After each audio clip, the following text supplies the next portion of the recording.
Welcome to Amiyas kitchen. എല്ലാവർക്കും സുഖമായിരുന്നു. ഇന്ന് നമുക്ക് നല്ല ടേസ്റ്റി ആയിട്ടുള്ളൊരു അപ്പത്തിൻ്റെ റെസിപ്പി പരിചയപ്പെടാം. ഞാനിപ്പോൾ ഈ അപ്പം തയ്യാറാക്കിയിരിക്കുന്നത് അരിപ്പൊടി ഉപയോഗിച്ചാണ്. അപ്പോൾ അതിന് വേണ്ടിയിട്ട് ഞാനിവിടെ ഒരു 1.5 കപ്പ് അരിപ്പൊടി എടുത്തിട്ടുണ്ട്. നമ്മൾ പത്തിരിക്കൊക്കെ എടുക്കുന്ന ആ പൊടിയാണ് എടുത്തിട്ടുള്ളത്.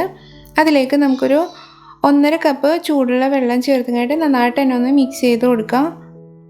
ഇപ്പോൾ ഞാൻ നന്നായിട്ട് മിക്സ് ചെയ്തിട്ടുണ്ട്. ഇതിപ്പോൾ അത്യാവശ്യം നല്ല തിക്കായിട്ടാണ് ഇരിക്കുന്നത്. ഇനി നമുക്കിതൊരു മിക്സിയുടെ ജാറിലേക്ക് മാറ്റി കൊടുക്കണം.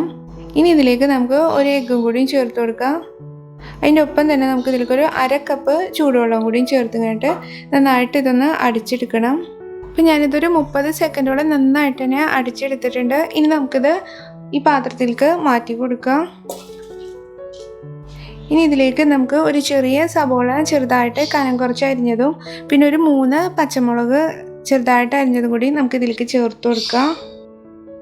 അതിൻ്റെ ഒപ്പം തന്നെ നമുക്കിതിലേക്ക് ഒരു ചെറിയ കഷ്ണം ഇഞ്ചിയും ഒരു 3 അല്ലി വെളുത്തുള്ളിയും കൂടി നന്നായിട്ട് അടിച്ചെടുത്ത അതിൻ്റെ ഒരു പേസ്റ്റും കൂടി നമുക്ക് ഇതിലേക്ക് ചേർത്ത് കൊടുക്കാം.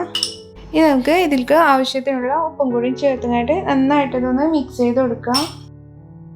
ഇപ്പോൾ നമ്മുടെ ബാറ്റർ റെഡി ആയിട്ടുണ്ട്. ഈ ഒരു തിക്നെസ്സിൽ വേണം ഇത് റെഡിയാക്കി എടുക്കാൻ. നമുക്ക് മൊത്തം ഇതിലേക്ക് ഒരു 2 കപ്പ് ചൂടുള്ള വെള്ളമാണ് ഒഴിച്ചു കൊടുത്തത്.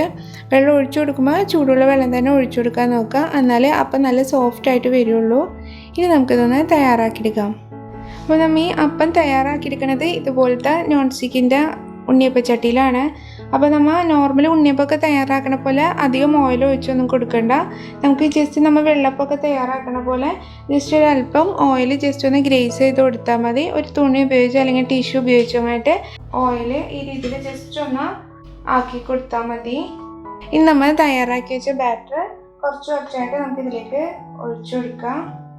ഇനി നമുക്കിതൊന്ന് അടച്ചു മൂടിങ്ങായിട്ട് ഒരു മീഡിയം ടു ലോ ഫ്ലെയിമിലിട്ടിട്ട് ഒരു 3 മിനിറ്റോളം നന്നായിട്ട് തന്നെ ഒന്ന് കുക്ക് ചെയ്തെടുക്കാം. പിന്നെ തീ ഒരു മീഡിയം ടു ലോ ഫ്ലെയിമിൽ തന്നെ വെച്ചാൽ മതി. തീ കൂടിയിട്ടുണ്ടെങ്കിൽ അതിൻ്റെ അടിഭാഗം പെട്ടെന്ന് തന്നെ കളറ് മാറിപ്പോവും. ഇപ്പോൾ നമ്മത് അടച്ചു മൂടി വെച്ചിട്ട് ഒരു 2-3 മിനിറ്റ് ആയിട്ടുണ്ട്. നമുക്കിതൊന്ന് തുറന്ന് നോക്കാം.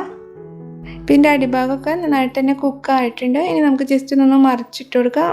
എന്നിട്ട് ഒന്നും കൂടി ഒന്ന് അടച്ചു മൂടിങ്ങായിട്ട് 2 മിനിറ്റ് കൂടി നമുക്ക് നന്നായിട്ട് തന്നെ ഒന്ന് കുക്ക് ചെയ്തെടുക്കാം. ഇപ്പോൾ 2 മിനിറ്റ് ആയിട്ടുണ്ട്. ഇപ്പോൾ നമ്മുടെ അപ്പം റെഡി ആയിട്ടുണ്ട്. ഇനി നമുക്കിത് ഇതിൽ നിന്ന് മാറ്റി കൊടുക്കാം. ഈ രീതിയിൽ നമുക്ക് ബാക്കിയുള്ള അപ്പെല്ലാം കുക്ക് ചെയ്തെടുക്കാം. ഇപ്പോൾ ഉണ്ണിയപ്പച്ചട്ടി ഇല്ലാത്തവർക്കായിട്ട് ഞാൻ ജസ്റ്റ് വേറൊരു രീതിയിലും കൂടി ഇത് കാണിക്കുന്നുണ്ട്. ഇതിൽ വെള്ളപ്പത്തിൻ്റെ ചട്ടി ഉണ്ടെങ്കിൽ അതിലേക്ക് കുറച്ച് ഓയിലാക്കിയായിട്ട് നമ്മൾ റെഡിയാക്കിയിരുന്ന ബാറ്ററിൽ നിന്ന് കുറച്ച് ഈ രീതിയിൽ ജസ്റ്റ് ഒന്ന് ഒഴിച്ചു കൊടുക്കാം. പരത്തിയൊന്നും കൊടുക്കണ്ട, ജസ്റ്റ് ഒഴിച്ചു കഴിഞ്ഞിട്ട് നമുക്കിതൊന്ന് അടച്ചു മൂടി കഴിഞ്ഞിട്ട് 3 മിനിറ്റ് സെയിം രീതിയിൽ തന്നെ കുക്ക് ചെയ്തെടുക്കാം. ഇപ്പോൾ നമ്മളിത് അടച്ചു മൂടി വെച്ചിട്ട് ഒരു 3 മിനിറ്റൊക്കെ ആയിട്ടുണ്ട്. നമുക്ക് ജസ്റ്റ് ഇതൊന്ന് മറിച്ചിട്ട് കൊടുക്കാം.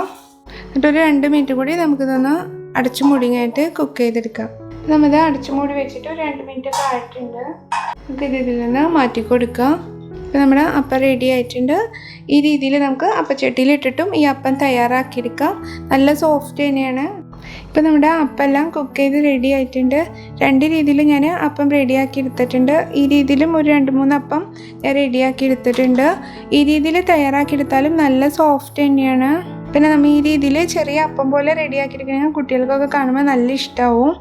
എനിക്ക് നല്ല സോഫ്റ്റ് ആയിട്ടുള്ള നല്ല ടേസ്റ്റി ആയിട്ടുള്ളൊരു അപ്പമാണ്. എളുപ്പത്തിൽ തന്നെ നമുക്ക് തയ്യാറാക്കിയെടുക്കാൻ പറ്റും. ഇറച്ചിക്കറിയുടെയും മസാലക്കറിയുടെയും അതുപോലെ മീൻകറിയുടെ ഒക്കെ കൂടെ കഴിക്കാൻ നല്ല ടേസ്റ്റാണ്. പറ്റുകയാണെങ്കിൽ എല്ലാവരും ട്രൈ ചെയ്ത് നോക്കിയിട്ട് തീർച്ചയായിട്ടും നിങ്ങളുടെ അഭിപ്രായം അറിയിക്കുക. ഇഷ്ടപ്പെട്ടാൽ ഫാമിലീസിനും ഫ്രണ്ട്സിനും ഒന്ന് ഷെയർ ചെയ്യാൻ മറക്കരുത്. അതുപോലെ ലൈക്ക് ചെയ്യാനും സബ്സ്ക്രൈബ് ചെയ്യാനും മറക്കരുത്. താങ്ക്